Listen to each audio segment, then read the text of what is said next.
I'm Dave Carvajal. This is Thunder, Wisdom, and Insights with some of my favorite leaders on the planet.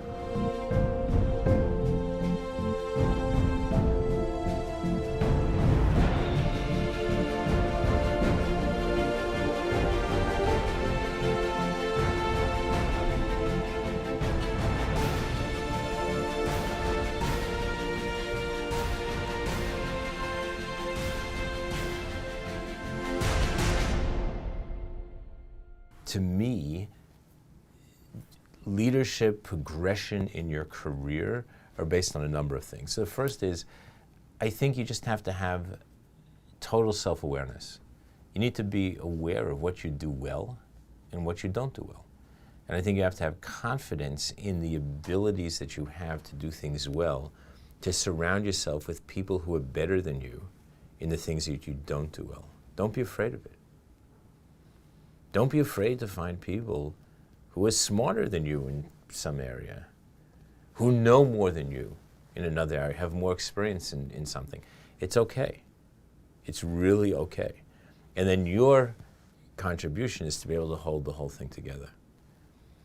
It was advice that was given to me early in my career, and I think it is absolutely brilliant. In fact, I can honestly tell you, when I left Y&R, after a year, so I'd been in the training program, I was 21, so now I'm 22, I go to Wellsrich Green.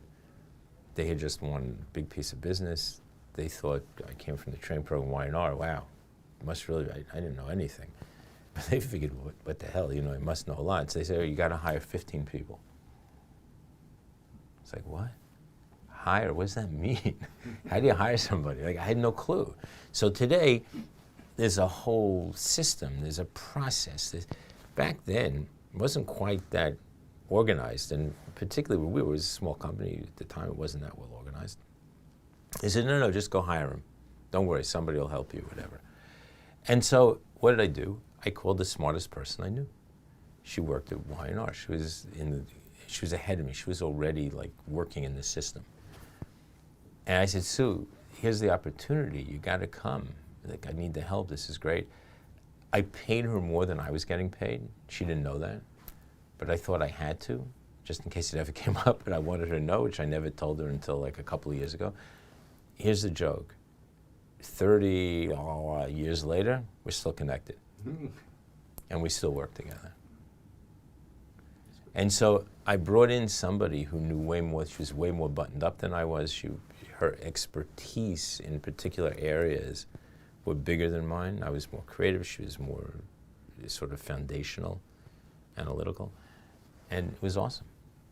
It was fabulous. And then she helped me hire all these other people, and we were very successful. So I think that's the thing, right? You can't be scared. So that's number one. Number two, you got to be an entrepreneur. Always, every day is entrepreneurship. You have to constantly think, what else can I do? What else can I do? Where else can I go?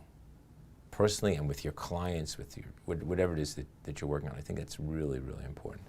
I have a motto, do it big or stay in bed. If you can't come up with an idea every day that's bigger than the one you had the day before, then don't even bother. Just sleep the rest of the day. So I wake up every morning and I try to think about what can I do today that's different and bigger and more important than I did yesterday.